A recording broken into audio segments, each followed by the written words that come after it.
So just to continue, I already talked about all this before, but just kind of a little bit of a recap. But it kind of gives, I want to give it, I'm talking about all this. The reason why is because, you know, I still want to talk to my mom and dad and see them. They won't let me. You know, my grandpa's dying of pancreatic cancer. I can't see my grandpa. My dad won't let me. My grandpa's staying with my dad won't let me near him. You know, when my grandma died of cancer, my dad hid from me when he visited my grandpa because my dad didn't want to see me. I didn't even know my dad was there. He hid. You know, he left when I visited my grandma. And when my other grandma died, my parents didn't even let me know. You know? They didn't even let me go. No, and months later, I found out from my other grandpa, from my grandpa who's dying now, you know? And it's because, you know, they don't see me. They don't talk to me anymore, you know? When my sister had a baby, I wanted to meet the baby. My parents wouldn't, you know, she lives near my parents. My parents wouldn't let me. My sister won't let me because my sister's on my parents' side with all the shit because she doesn't know what the fuck happened. She doesn't know about the shoot away. She doesn't, you know? So, you know, it's frustrating. It's a terrible thing.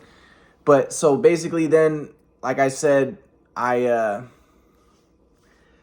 talked to, you know, my mom was trying to get me to take medicine and see a doctor. My mom thought I had schizophrenia, but, you know, people are going to think, they're going to assume, oh, your mom must know what she's talking about. You know, you must have given her reason.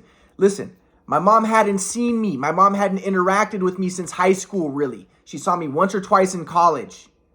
And this was I graduated from college. This was 2013. I graduated from college in 2012. The end of 2012. I graduated from high school in 2009. My mom hadn't seen me since high school, really. She hadn't really interacted with me. So she's saying, oh, you have schizophrenia. She doesn't know. She hasn't interacted with me. She doesn't know. She made an assumption. So, you know, my mom's saying, you know, if you start taking medicine, then I'll you know, give you a place to stay and I'll pay for you and I'll do all that stuff. In my mind, I'm like, listen, I discovered theory of everything. I could be playing professional basketball right now. If you guys help me get basketball videos, especially, you know, and I could always write good music if I'm playing basketball. I could, you know, I discovered theory of everything. I could be doing stuff with that. You know, and I want to get a master's degree. But my mom's like, no, you're schizophrenic. I'm not going to help you. Just, you need to start taking medicine and all that type of shit. So, you know, and the first doctor said, Ryan, they sent me to the first doctor. He examined me for a week. He kept me in the hospital for a week. Afterwards, he told my mom, Ryan does not have mental illness. He has family issues. That's what he said. Family issues. Now, my mom's like, oh, you checked the doctor. The doctor said, if someone has a mental illness, they can't hide it. They can't trick the doctor.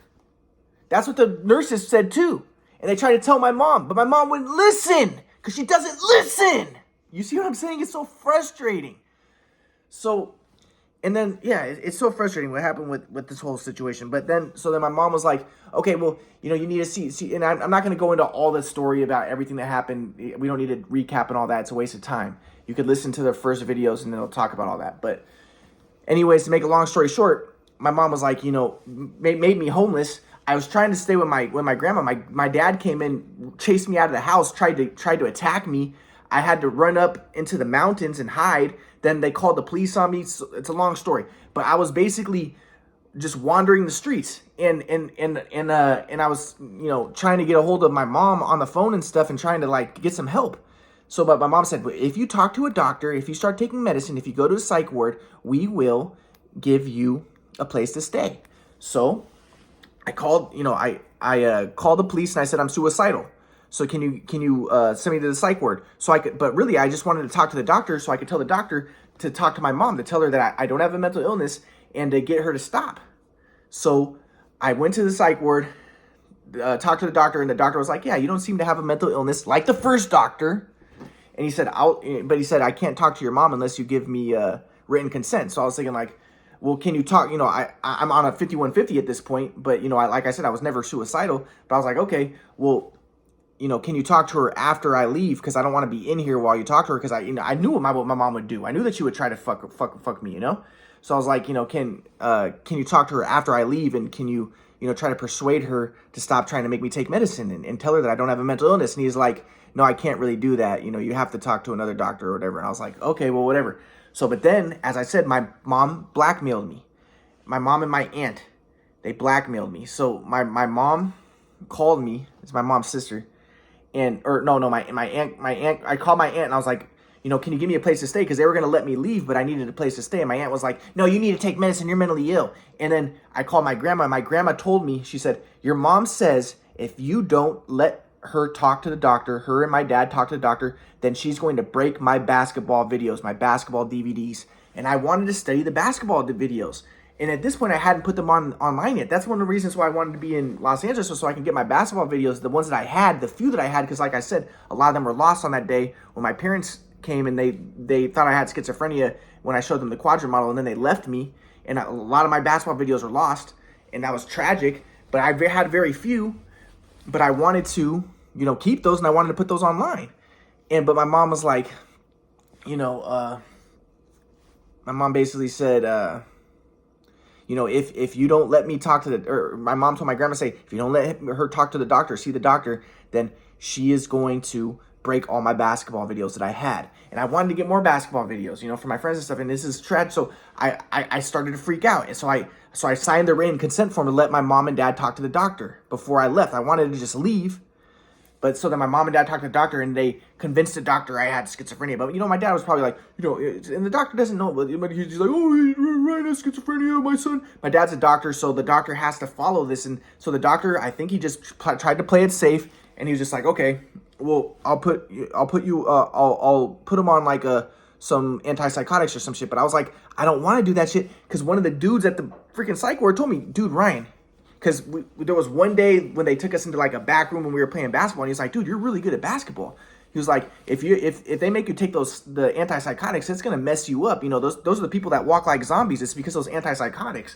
And I was like, I don't want to take any antipsychotics. This is stupid. I don't have a mental illness.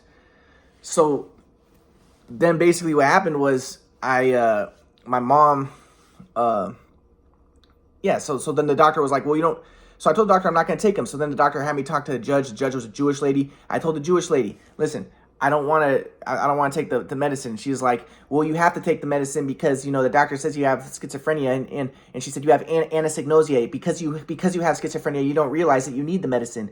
And I was like, no, I don't have anosognosia. I talked about all this in the first thing. And my friend Noah told me that they did this in psych wards. I was like, I don't have that. And then she's like, well, what's the reason why? And I was like, it's against my religious beliefs. As a Jewish person, I don't want to take it. And she's like, well, it's not against Judaism to take medicine. And I was like, yeah, to force people to take medicine against their will, that's not cool. That's against my religious beliefs. But she's like, no, it's not against religious beliefs.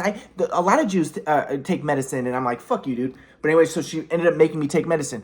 But so then they ended up, I was just like, okay, the doctor said, I'll get you out of here if you just get an injection.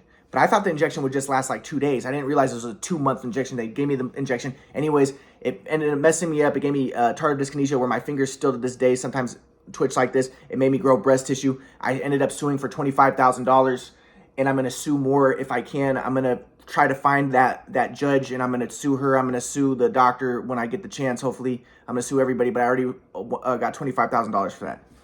But But hopefully Quadramaro gets big soon, and I'm going to, try to find everybody who did that to me, and I'm going to sue them really bad and whatever I can to them.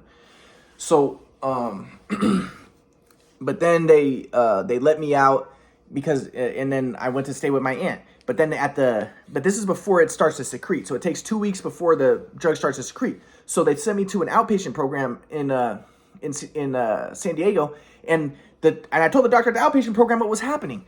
And I told them that the first doctor said I didn't have a mental illness. And then all of a sudden this doctor said I did, but it was because my mom blackmailed me and all this stuff. So the doctor was like, oh shit, this is like pretty serious stuff. So then that doctor gave me psych testing because the second doctor wouldn't give me psych testing. So then this doctor gave me psych testing. I'm not going to go into details. I can go into way more details. But long story short, she gave me psych testing, IQ test, interviews, all that stuff. The doctor said, you don't have a mental illness. They gave me the MMPI. They gave me everything, all the best stuff. She said I did not have a mental illness. So then, so basically, so then she told my mom, he doesn't have a mental illness. So, but this is the thing. So my mom was talking to the nurses on the phone. Again, my mom you guys have to get this in your mind. My mom believes I have a mental illness, but she hasn't actually seen me. Everyone's going to think, most people are going to think, oh, well, your mom must have some reason to believe this. She must be interacting with you. She hasn't seen me since high school. So my mom is just making assumptions. So the nurses are like, so the nurses are talking to my mom on the phone, and they're like, listen, the doctor says he doesn't have a mental illness. And my mom's like, he tricked you. He's really good at tricking people.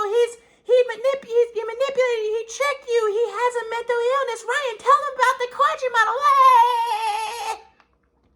The doctors told her, the nurses said, he doesn't have a mental illness. And they said, we think you might have a mental illness, talking to my mom. And they're like, we recommend you take medicine. He doesn't need to take medicine. We gave him the MMPI. We did all this stuff. He doesn't have a mental illness.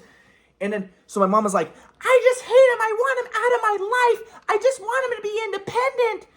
Now, that's the other thing. When I was at the hospital, I called my grandpa. And I was like, Grandpa, can you get me out of here? And my grandpa said, no. And I was like, Grandpa, I'm in a hospital. They're going to give me medicine. Can you get me out of here? And my grandpa was like, no, I'm not going to, because you need to learn your lesson about being independent.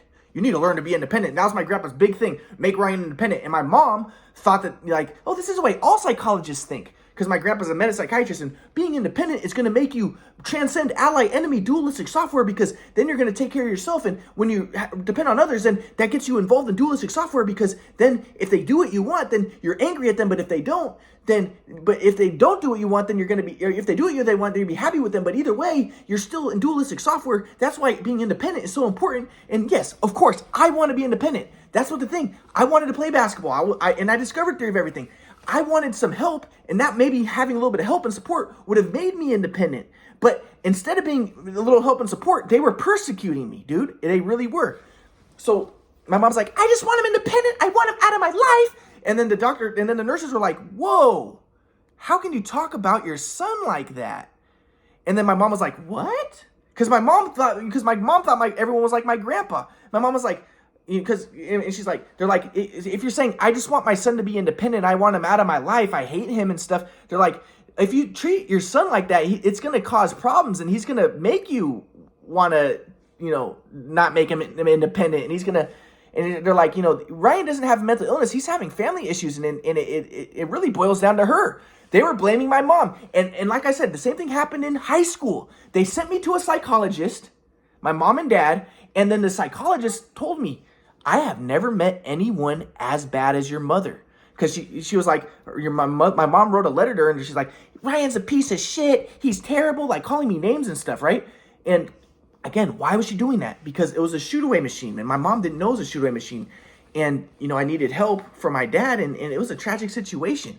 And but I don't want to make out my mom to be bad. My mom was the best mom in the world when I was growing up. She did everything for me. She was like, people would praise her like, wow, you have the best mom, Ryan. Like, she's always right. She's the first one there to pick you up from the bus. She's never late. She was the best mom when I was doing great. But when the shoot-away messed up my shot and things started going bad, my mom fucking turned on me, dude. So that love was not real, it seems like. It was very conditional. That's the way I see it now. It's like, dude, she turned into a freaking monster, dude. So I'm like, so my mom's like, I hate him, but the thing is, like, I feel bad for her. I'm not angry at her. I forgive her, because it's like, dude, I understand. My mom and dad abused me. It was because of the shoot-away machine. They have turmoil mentally. They have cognitive dissonance, and they want to tell themselves, oh, it must be because Ryan's bad. No, it was a shoot-away machine. But we can move on. But they don't want to, because they have to believe, because of the abuse that they did to me, they have to want to believe that there's something wrong with me and that I'm the problem. Because if they were to look at themselves and examine themselves and think, maybe we made a mistake, that would be too hurtful. But for me, I'm not trying to make them think that they made a mistake. I just want them to recognize it was a shoot-away machine. That was fucking it. If it wasn't for the shoot-away machine, none of this would have happened. But anyways, so the nurses were like, how can you talk to your son like this? And then the other thing was, like, my aunt. They hated my aunt, because my aunt's a little bit crazy like my mom. And my mom and my aunt were like, he doesn't know how to even use his, because I needed to see a doctor, and I didn't know how to use my medical insurance. But no one ever taught me. I never used medical insurance before. I just got out of college. And I didn't know how to do that stuff. No one ever taught me, because I was abandoned in high school. My mom and dad threw me to the dirt after the shoot-away machine. So they never taught me how to do anything. I was never taught how to do anything. And then the nurses were like, well, did you ever teach him how to use medical insurance? And my mom was like, no.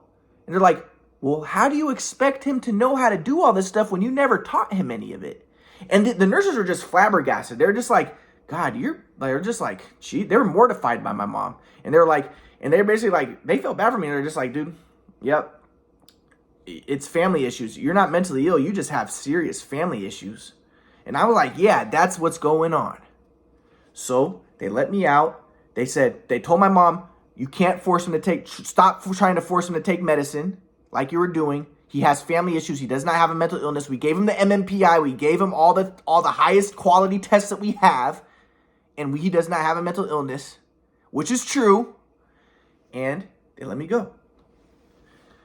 So, and it's way more crazy than that. Like, if you were to know all the details, like, the story is way more intriguing than that, and it gets way more in depth. It's a miracle that I'm in one piece. But, so this is before the stuff started secreting in my system. So then, like, a week later, that's when the stuff started secreting in my system, and that's when I almost died from the medicine that they injected me with. That's when it started secreting, and that's when, like, I literally almost died. And it was really bad. I had an allergic reaction, almost dead, and, you know, and I'll continue. But my point is, so, you know, even after that, my mom was like, I remember my mom was talking to my aunt, and they were making fun of me. They're like, oh my God, quadrant model, haha, and the quadrants within the quadrants, haha. And they're just being totally mean and totally messed up. But this is the thing is, in my mind, the whole time I'm thinking to myself, like, this is like a movie. It's like a story. I'm like, dude, I discovered the theory of everything, and I'm being treated like shit. This is weird, dude. This is fucked up what my mom's doing and what my family's doing. But I'm just like, dude, can we stop? Can we just, to me, I just want them to stop and maybe give me a little support so to help me flourish. Because I know I could fucking flourish, but I can use a little support and not persecution, you know? But anyways, I almost died after that. The stuff started secreting, and it was really bad. But, you know, in my grandpa's mind, he'd be like, well, if you were just independent, and my mom would be like, yeah, I just want to be independent. So my mom never changed, you know? But the thing is, I didn't need independence. I needed a little support. I needed a little help. I needed a little bit of care. I needed a little bit of, like, you know, them to be on my side a little bit and aid me. But no, that's not what happened. But it's all good. I discovered theory of everything. I'm set. I'm moving on. But I still want to be able to talk to my mom and dad, and I want to explain to my dad about the shoot away. But I'll continue more with the story in a little bit. But